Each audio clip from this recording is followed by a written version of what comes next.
सबसे बड़ी मिस्टेक जो लोग करते हैं, जो स्टूडेंट्स ज्यादातर करते हैं कि वो मार्केट में इतने सारे कोचिंग सेंटर हैं, तो उनमें से मैं कौन सा चुनूं। अगर आपके भी दिमाग में ऐसे ही सवाल आ रहे हैं तो इस वीडियो आपके लिए है। आजकल बहुत सारे कोचिंग सेंटर रोज बन रहे हैं और रोज बहुत सारे कोचिंग सेंटर बंद भी हो रहे हैं।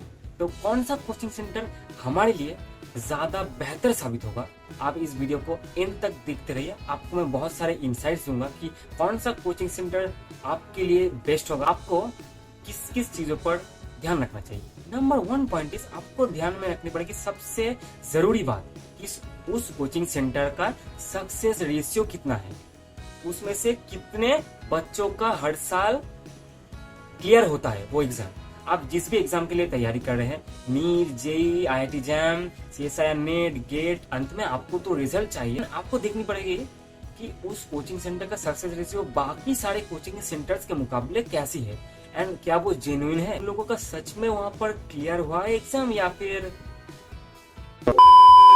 दूसरी बात कि आपको देखनी पड़ेगी कि वहां के टीचर्स कैसे हैं, उनका पढ़ाने का तरीका कैसा है, लाइव क्लास में डाउट्स कितने पूछे जाते हैं, कितने प्रॉब्लम जो है वो सॉल्व किए जाते हैं, वो सब आपको देखनी पड़ेगी। और आप चाहे तो उन कोचिंग सेंटर्स के जो डेमो लेक्चर्स है, अगर वो अवेलेबल है तो उनको जरूर जाके देखिए, क्योंकि डेमो लेक्चर से आपको पता चल जाएगा कि क्लासेस कैसी होती है, एक आइडिया आपको मिल जाएगा। वो कौन सा कोचिंग सेंटर का कौन सा जो टीचर्स है उनका पढ़ाने का तरीका ज्यादा आपको अच्छा लग रहा है, आप समझ पा रहे हो, तो आपको इन चीजों को ध्यान में रखनी पड़ेगी। तीसरी बात आपको देखनी पड़ेगी, उनका जो कोर्स है उसमें मॉक टेस्ट या फिर सब्जेक्ट वाइज टेस्ट क्या है इंक्लूडेड है, या फिर आपको एक्स्ट्रा अमाउंट पे करके जो मॉक टेस्ट है उसको अलग से खरीदना पड़ा। तो आपको ये सारी चीजें भी ध्यान में रखनी पड़ेगी।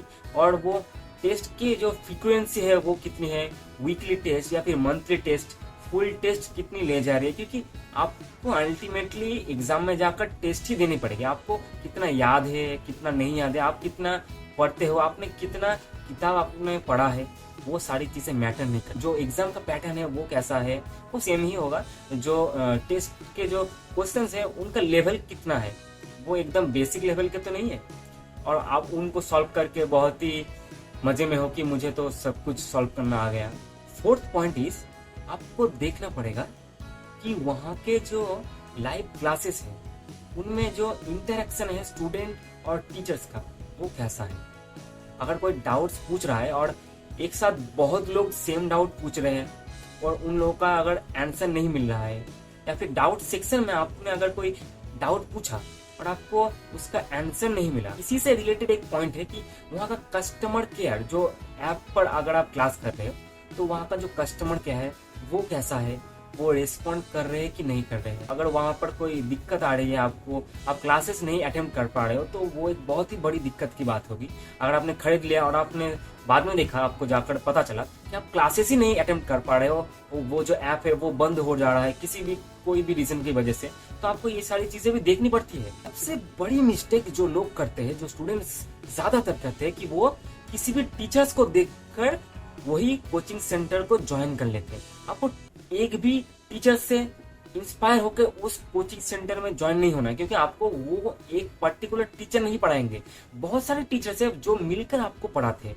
तो आपको देखना पड़ेगा कि बाकी सारे टीचर्स कैसे हैं। स्टूडेंट को ये क्वेश्चन रहता है कि मुझे ऑफलाइन या ऑनलाइन कोचिंग लेनी चाहिए। अगर आपके भी दिमाग में ऐसा कोई सवाल आ रहा है और आपको लगता है कि अरे ऑनलाइन में आपको ज्यादा बेनिफिट होगा, या मुझे ऑफलाइन या ऑनलाइन मुझे कौन सा लेना चाहिए, या फिर मुझे ऑफलाइन ज्यादा महंगा लग रहा है, मुझे ऑनलाइन ज्यादा सस्ता पड़ रहा है, तो मैं कौन सा चूज करूं, क्या मुझे लोन लेना चाहिए, क्या मुझे ड्रॉप लेना चाहिए, ये सारे सवाल के आंसर मैं बाकी सारे वीडियोस में देना चाहूंगा। और आपको ये वीडियो इन्फॉर्मेटिव लगा तो आप मुझे like and subscribe and follow कर सकते हैं। इससे मुझे बहुत अच्छा फील होगा और मैं ज्यादा मोटिवेट रहूंगा और भी वीडियोस बनाने के लिए। Thank you for watching this video. Bye bye.